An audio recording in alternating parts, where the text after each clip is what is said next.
the taiko drum guy or the Ivar ramen or whatever. Oh yeah, Ivan. Yeah, Ivan ramen, or like people that even if they fetishize Asian shit, if they did the work and they studied it for 40 years and they love it to death, there is that freedom too. I think so, dude. Like who the fuck cares? Let them do it. Dude, Ivan Orkin, that motherfucker, dude. He married a Japanese woman, opened up a popular Japanese restaurant in Japan, and he speaks Japanese and has fucking Japanese kids. What the fuck do you want from him, dude? Yeah. Like, what else do you want from this guy now? I don't care because it takes people like that to bridge the culture together.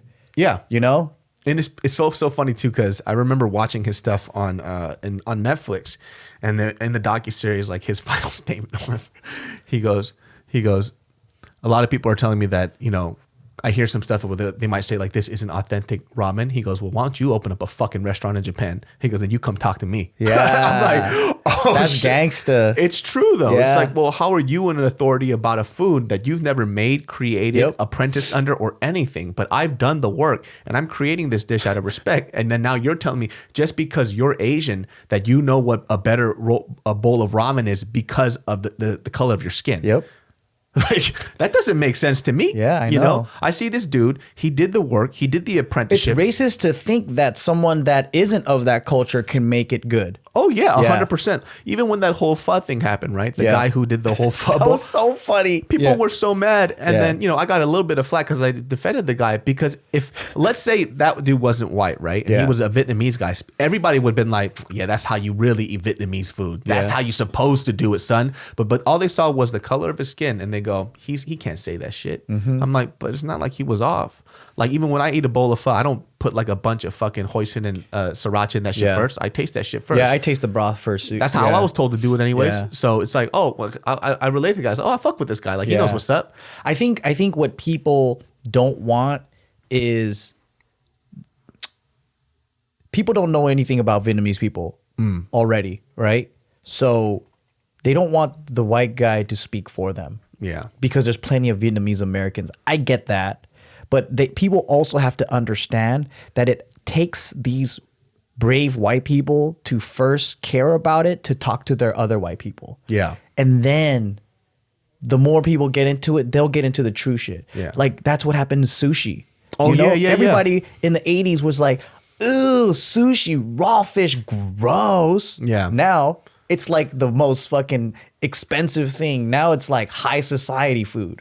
All the richest and famous white people want to fucking eat it. But it wasn't always like that, right? But it's like, you got to understand the evolution of how things get to where they are.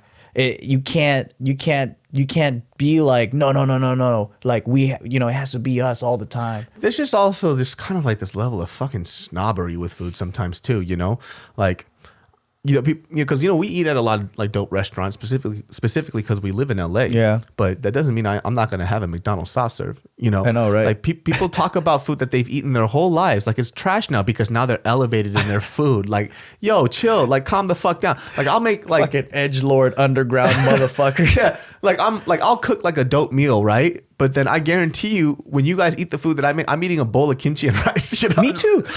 I'm like, this is good, Yeah. So there's snobbery to that shit. It's like, you like what you like, man. Yeah. Like, I love a good fast food taco sometimes. Yeah. It's like, who the fuck cares? Like, do you only eat at fucking fancy restaurants? Because if you do, then you don't really know food. Dude, perception is so fucking skewed because, when we went to Vegas, we ate at that Gordon Ramsay burger joint and that shit was not fucking good. It's even in the Yelp reviews, right?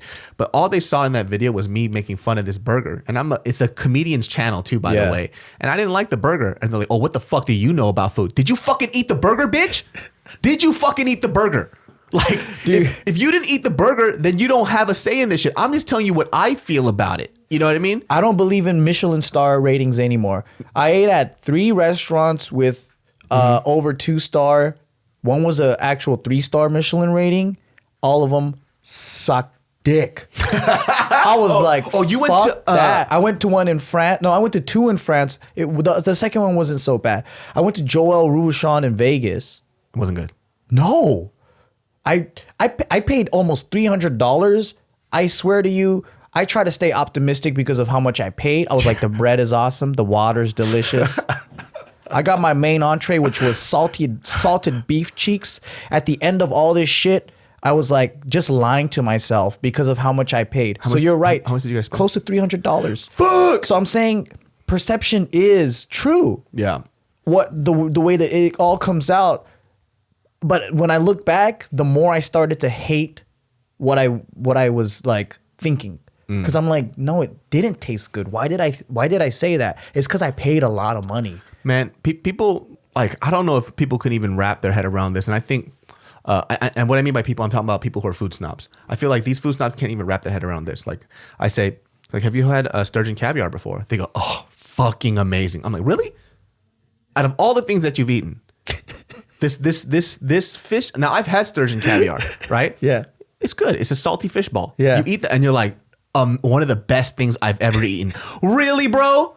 One of the best things. Yeah, if you never saw that on Gordon Ramsay talking about it, or Yeah. some high chef, and you just saw this plate of black balls and you ate that shit, would you eat that and be like, whoa, this is fucking crazy? I bet you it's one of those things like natto. You gotta be you gotta build it, right? I understand. It's good. Like, I think it tastes good. But I guarantee you, objectively speaking, this salty ball of salt water that you're eating is not the best thing you've ever eaten. Even truffle, the concept of truffle, right? Yeah. It's because it's an expensive thing. You see it on every fucking cooking show, right? Yeah. But people eat anything with truffle and they're like, that truffle oil though. What? What about it? It's just I like truffle. Yeah, it's good, but is it the most amazing It's not. thing? You know, I could live without and it. I don't like. I mean, to me, truffle's meant to be subtle. Yeah. Like it's not meant to be like in like so much. You know, Yeah. some people like a lot of truffle, but Like- not me. Like, it's just some weird, and it's okay. Like, if you have truffle too and you say, I don't like it, it's okay. Nothing's wrong with your taste buds. Yeah. You just don't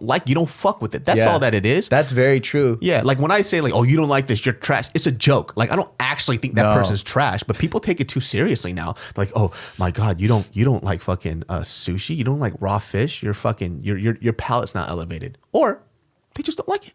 Yeah. You know? Or they just don't like it. Yeah. Is what it is. And a lot of people can't break down why something is good. Yeah. Because I feel like the better you are as an artist, you can break down the reasons for why you like this sensation. Because it's all a sensation, right? It's like, oh, I like the texture. Yeah. Or, oh, I like this kind of taste. Like I like crunchy textures or whatever it is, right? And a lot of food snobs, have you noticed? They don't cook. Yeah.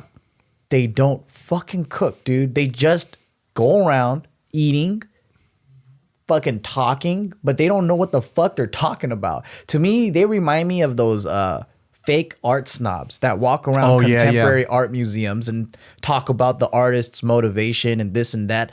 And I'm just like, but you motherfuckers don't even paint either. Yo, if there's a food snob, the thing I want to do too is like, we got to start that fucking food app. Like, Let's do it, dude. you know, oh my God. We want to start this fucking food app. It's Yeah. like Yelp, where you could rate these restaurants or businesses, but there's open communication for the users to talk shit to each other too. Yes. And they get to up and down vote whatever the fuck they say. I think it's good. Yeah, because there has to be that type of communication, because it's not fair that the restaurant just sits there and gets beat down. Yeah, it's really not. Yeah, it's not fair. People should be able to open communicate, because even like the YouTube comments are fucking cancer, but I wouldn't take it away because You learn a lot, learn- actually. yeah. Yeah, you do.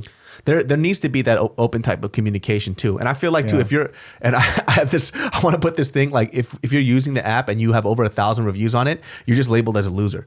Like, it just says you get the fucking loser tag. That's what you get. Dude, we got to do it, man. I really do want that, man. I want to do it. I'd fucking promote the fuck out of it. Because I want to get recommended to a place because it tastes good. Yeah. That's all I fucking care about. There should be a separate.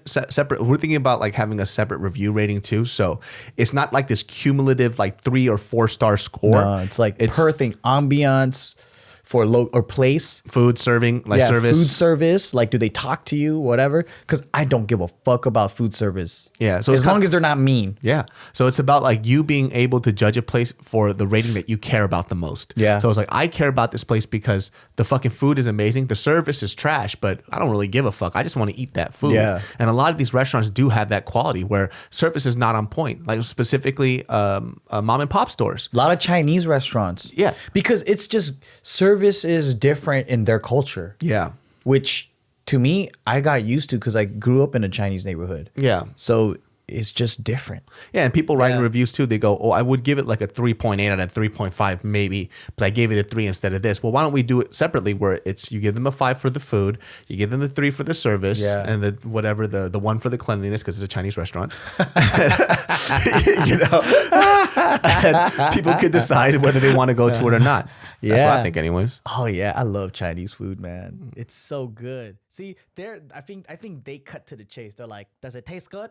Yes, let's do it. Move on. Yeah. Does it look good? Fuck no, but it tastes good. No. You want some butt ankle soup? Yeah. I know that cow head, the eyeballs looking at you, but that's good luck.